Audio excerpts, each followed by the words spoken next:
Hi. You are high. What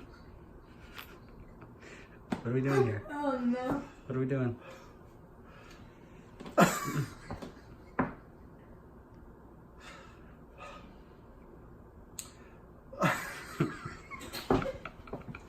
And that's the tape we use. That's how you fix Hi. a leak. Hi, this is Steve Matza, episode 17 of Tribal Knowledge, sealing a ceiling that has a crack in it. That's for you English majors out there. I was back in high school, along with all the technical courses I took. We had a small water leak in an upstairs shower where the floor separated from the sidewall a tiny bit, and water was leaking out of the shower through the ceiling and into the kitchen below. So we've got a little bit of a crack, and we're going to sand it a little bit, make it nice and smooth, sand it flat. We're going to put a little spackle over it, wait an hour, and then apply some matching flat white paint. So it's on the ceiling, so I couldn't get Shaquille O'Neal to do the work for me, so we've got a little step stool. And we're going to take a little sandpaper. Come on over to the sandpaper. There are many grades and types of sandpaper. The lower the number, the coarser the grit. This is one of the coarsest, is number 36. Is very coarse, which I occasionally use on an electric sander. I don't think I'll use the electric sander on such a small job. And then we have some number 150, which is what I think I'll use, which is extremely fine. And I'll just, hold it in my hand. I don't know if I want to cut it into a smaller piece. If I cut it smaller, then I won't be able to attach it to the electric sander in the future. So we're going to head on up and sand it. You might want to be wearing goggles to keep any dust out of your eyes.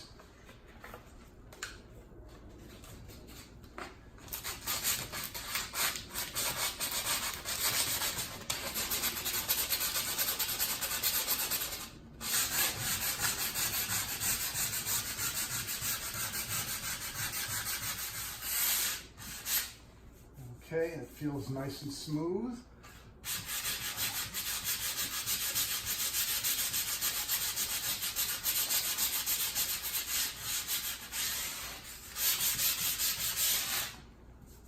Okay, feels nice and smooth as my fingers cross the line. And now we're going to get a little bit of DAP brand ready mixed spackle. Nobody wants to buy the powder anymore and mix it with water. And just going back a little bit, the sandpaper is 3M brand, good old Minnesota Mining and Manufacturing. They are the king of sandpaper. So we're going to get some spackle on the putty knife. Mix it a little bit, it separates a little bit. There's a little bit of water separated on the top. This is a 1 pound container. They make them pretty large, up to like 20-pound containers. All right, now it's nice and consistent like mashed potato. We've got a very small amount on the putty knife. We're gonna head up to the ceiling.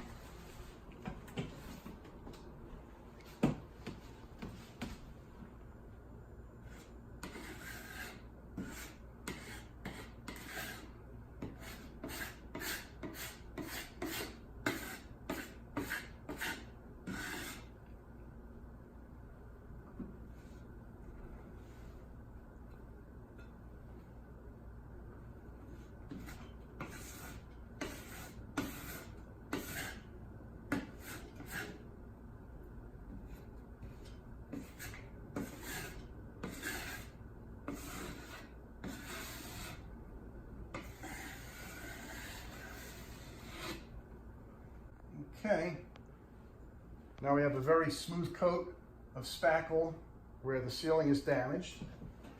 And we're going to come back in about an hour when it's dry. Some people might give it a very light sanding after it's dry. I'll determine that when we come back in an hour. And then we'll apply some matching flat white paint. That's it for now. We'll come back in an hour. I think I got to darn a couple of socks. So a little bit of an hour has gone by, and we're going to check the spackle that we applied. So I'm going to give the spackle a very light sanding.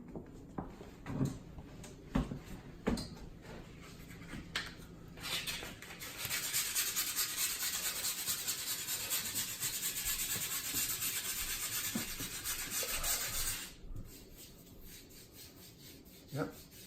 Smooth. Now we're going to apply some matching flat white paint.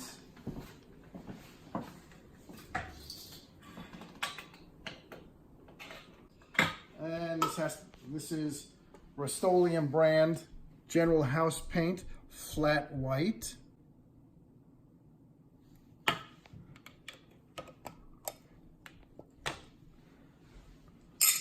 And it doesn't look like it needs to be mixed, but I'm going to grab a coffee stirrer just to make sure it's nice and homogenous. Yep, didn't need to be mixed.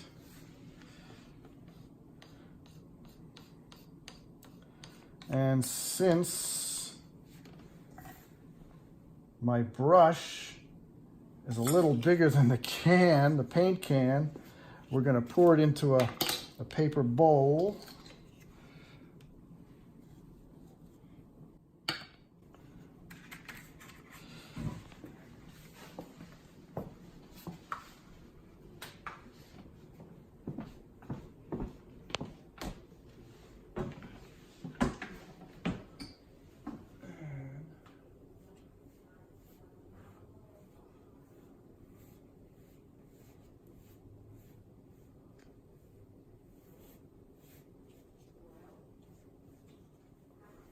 That's about it.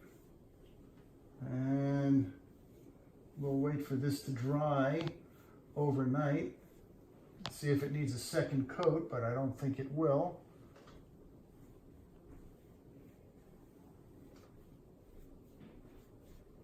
And that's it. That's how we fix the damage from the leaky shower above. And we're going to continue with repairing the leaky shower. This is a very inexpensive brush, only cost about $2.50. But if you want to save the brush, you can use some brush cleaning fluid, which is usually mineral spirits. And I'm going to go outside. This is not something you should do inside. Mineral spirits are flammable. So we're going to head out. So we have some brush cleaner, which is mineral spirits, and we're going to soak the brush for a little bit in the mineral spirits.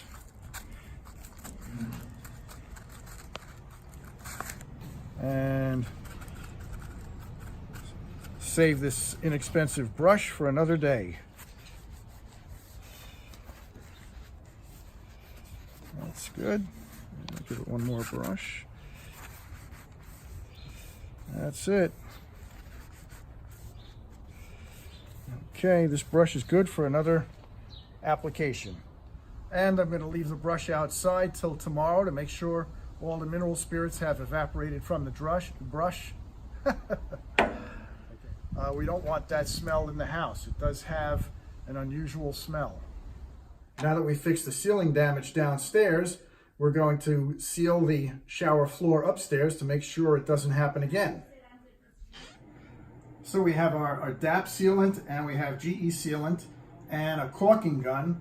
And I think I'm going to use the caulking gun with the cartridge today. So we're going to cut open the tip of the caulking cartridge, and they always tell you to cut it at an angle. And just about through. There we go. I got a fairly small hole. The caulking gun You want to get the plunger all the way pulled back. You do that by pulling this little release.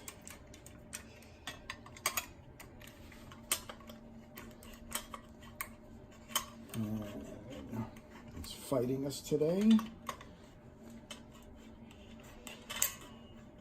Hold on. There we go. Plunger is back. We insert the cartridge. Start to pull the trigger. As you pull the trigger, it pulls the plunger forward. Oh, we missed an interesting step. Hold on a minute. Many times the caulk has formed a skin inside the cartridge. So the caulking gun, they give you this little poker.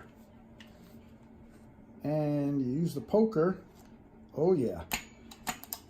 That definitely had a skin in there. That would have put up quite a fight. So put the cartridge back in. Pull the trigger a few times. And yep, there it goes.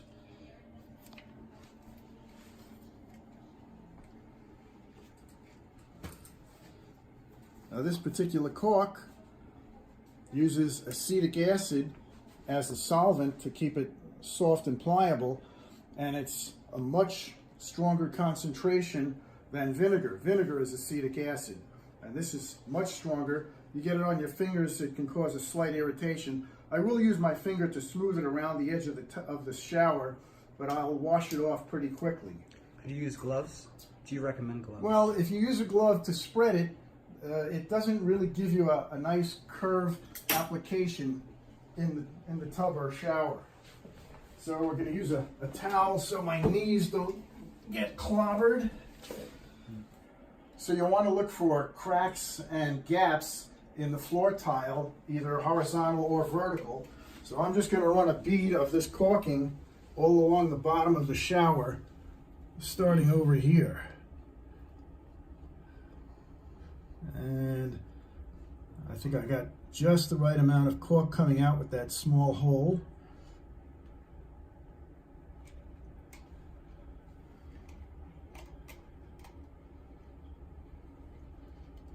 And I'm going to stop for a moment and smooth it so it forms a nice semicircular bead around the edge.